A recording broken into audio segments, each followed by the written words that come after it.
میاں عباد فاروق گرفتار ہی رہے اور ان کا بیٹا دنیا ہی چھوڑ گیا۔ آج ملک کی تاریخ کے سیاہ دنوں میں ایک اور سیاہ دن کا اضافہ ہو گیا۔ فلاحی ریاست کے خواب پر بننے والا ملک آج فسطائیت کا گڑھ بن چکا ہے۔ سیاسی دشمنی میں نہ عورتوں کو بخشا جا رہا ہے نہ معصوم بچوں کو۔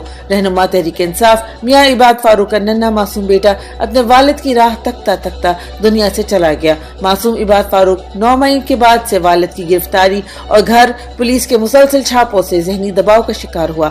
چند دن ہسپتال رہا مگر ہسپتال والوں نے سیاسی دباؤ کے باعث بچے کا علاج کرنے سے انکار کر دیا، جس کے بعد آج معصوم بچہ دنیا سے رخصت ہو گیا۔ سائفر ضمانت کیس میں جسٹس عامر فاروق کے تاخیری حربے شروع۔ چیئرمین تحریک انصاف سابق وزیر اعظم عمران خان کے غیر قانونی اور غیر انسانی قید کو آج 44 روز گزر چکے ہیں۔ عمران خان مرکزی کیس تو شخانہ میں رہا ہونے کے باوجود 15 اگست سے سائفر کیس میں غیر قانونی طور پر قید ہیں۔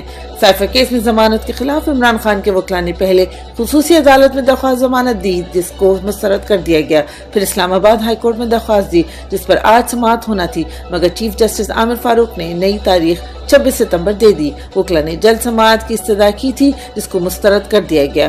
جسٹس عامر فاروق پہلے بھی عمران خان کے کئی کیسز کے فیصلے محفوظ کیے بیٹھے ہیں مگر سنا نہیں رہے۔ عدالت کا یہ رویہ مکمل غیر آئینی ہے۔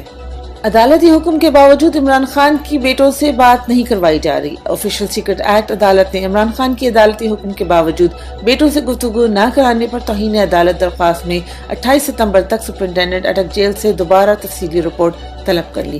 عمران خان کے وکیل نے عدالت کو بتایا کہ جیل حکام نے جیل رولز کی غلط تشریح کی۔ بات نہ کرانے سے رولز سزا یافتہ قیدیوں کے لیے ہیں، جو انڈر ٹرائل ہیں، ان کی بات 3 سال سے کرائی جا رہی ہے۔ پرویز الہی گرفتاری کیس میں آئی جی اسلام آباد پولیس کے وارنٹ گرفتاری جاری۔ پرویز الہی توہین عدالت کیس میں لاہور ہائی کورٹ نے آئی جی اسلام آباد کے ناقابل ضمانت وارنٹ گرفتاری جاری کر دیے۔ عدالت نے آئندہ سماعت پر آئی جی اسلام آباد کو گرفتار کر کے پیش کرنے کا حکم دے دیا۔ عدالت کی آج بھی عدم پیشی پر ناقابل ضمانت وارنٹ جاری ہوئے، جبکہ پرویز الہی کو کل ایک بار پھر راولپنڈی پولیس نے گرفتار کر لیا تھا، جس کے بعد آج ان کو اڈیالہ جیل میں ریمانڈ پر منتقل کر دیا گیا۔ فیملی سے ملاقات کا مناسب آرڈر دے دیں، پرویز الہی کی استدعا پر جج صاحب نے کہا، جیل والے بھی آپ کی فیملی ہیں۔ عمران خان کا مورائل بلند، قوم کے لیے ڈٹے ہوئے ہیں۔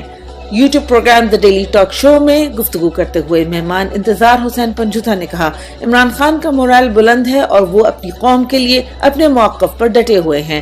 جب بھی جیل میں ملاقات ہوئی ان میں ذرا بھی مایوسی نہیں دکھائی دی۔ ان کا ایمان اور ان کی نظریات ہی ان کو طاقت دیتے ہیں۔ امریکی سازش کے مزید ثبوت منظر عام پر آ گئے۔ سائفر پبلش کرنے والے اخبار دی انٹرسیپٹ نے پاکستان میں امریکی سازش کے مزید ثبوت شائع کر دیے ہیں۔ اخبار نے اپنی سٹوری میں بتایا، پی ڈی ایم حکومت کو قائم رکھنے کے لیے آئی ایم ایف ڈیل امریکہ نے کروائی، جس کے بدلے پاکستان سے خفیہ طور پر یوکرین کو اسلحہ فراہم کرنے کا معاہدہ طے کیا۔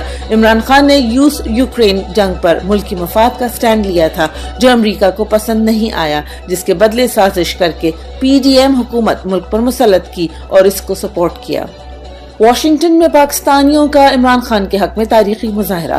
واشنگٹن ڈی سی میں وائٹ ہاؤس کے سامنے پاکستانیوں کی بڑی تعداد نے چیئرمین عمران خان کے حق میں احتجاج ریکارڈ کروایا۔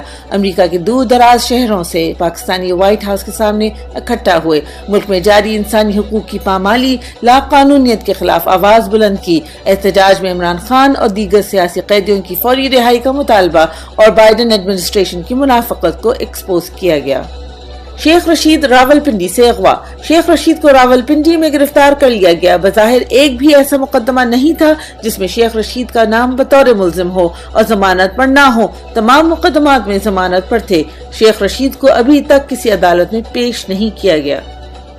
سپریم کورٹ میں جاری فل کورٹ سماعت پر وکیل رہنما کا رد عمل۔ وکیل رہنما علی اعجاز بٹر نے سپریم کورٹ میں جاری practice and procedures bill case کی سماعت پر رد عمل دیتے ہوئے ٹویٹ کیا، سپریم کورٹ کی پریکٹس اینڈ پروسیجرز ایکٹ کی بجائے اگر ملک میں جاری آئین کی پامالی اور انسانی حقوق کی خلاف ورزی پر لائیو سماعت کی جاتی تو سپریم کورٹ کی عزت بہت زیادہ بڑھتی۔ چیف جسٹس صاحب ہمیشہ آئین پاکستان کی بات کرتے رہے ہیں، وہی آئین اس ملک میں پامال ہو رہا ہے۔ اس کے لیے ایک لائیو سماعت رکھیں اور سب کو بولنے کا موقع دیں۔ مہنگائی کا طوفان جاری، چکن کی قیمت میں یکدم بڑا اضافہ۔